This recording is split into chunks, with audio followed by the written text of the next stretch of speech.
جمعه‌خان سفرов آوازخوان تاجیک میری مفتون سراینده معروف افغانستان را در دزدی آهنگ و سرودش متهم می‌داند. میری مفتون سراینده شناخته افغانستان شب 2 سپتامبر در حالی که از دزدیده شدن آهنگ‌هایش از جانب سراینده ها صحبت می‌کرد، سرودی را همچون سرودی نو خود با نام نرگس تقدیم کرد. او قبل از اجرای سرود گفت که این آهنگ نوی او و اولین بار برای میلیون ها بیننده شبکه اولی تلویزیون افغانستان اجرا میکند. جمعه‌خان سفر و آوازخوان تاجیک روز 18 سپتامبر بر رادیو آزادی گفت سرودی که میری مفتون همچون مال خود سروده است، او هنوز سال 1992 سراییده بود. او گفت سرود خرانگیش آهنگ خودم توزا این موری خدمایی تاریخ هم داره، تاریخ پیدایش هم داره، هر تاریخ دیگه توزا موری خدمت من هر جدا میتونم که در سر بلند خدی بگم که موری خدمت تمام کشورهای دنیا حقوق مؤلف هست که افت است که پراوه هست همه جدا. اگر در خمون اگر همه چیز اگر واقعی میشید اگر همین چیز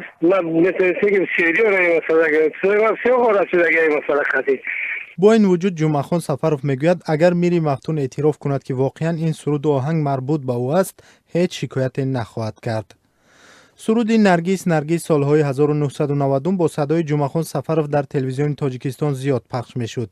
در شبکه‌های اجتماعی این سرود با صدای جمعه‌خان سفرov دستنورس است.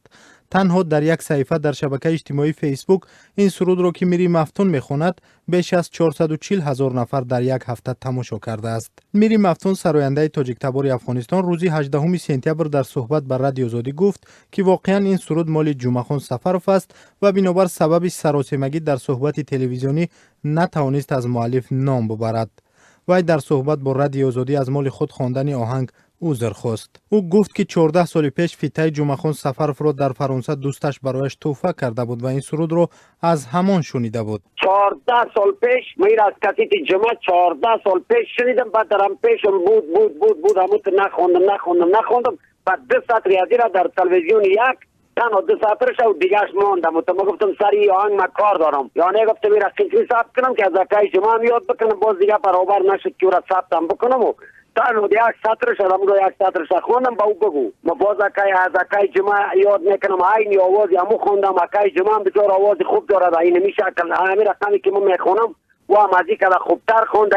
ضمناً میری مفتون گفت که سراینده های زیادی تاجیکستان سرودهای او را بدون بردن نامش بازخوانی میکنند ولی او بار اعتراض نکرده است. در گذشته هم آوازخوان‌های تاجیک درباره بازخوانی و یا از خود شدن ترانه‌هایشان از جانب آوازخوان‌های کشورهای فارسی زبان شکایت کردند، ولی در پاسخ برخی آوازخوان‌ها میگویند که سوء استفاده از آهنگ‌های فارسی و افغانی در صحنه هنر تاجیک بدون بردن اسم مؤلف آن زیاد رخ داده است و هنرمندان تاجیک را نشاید که از این چیز برنجند.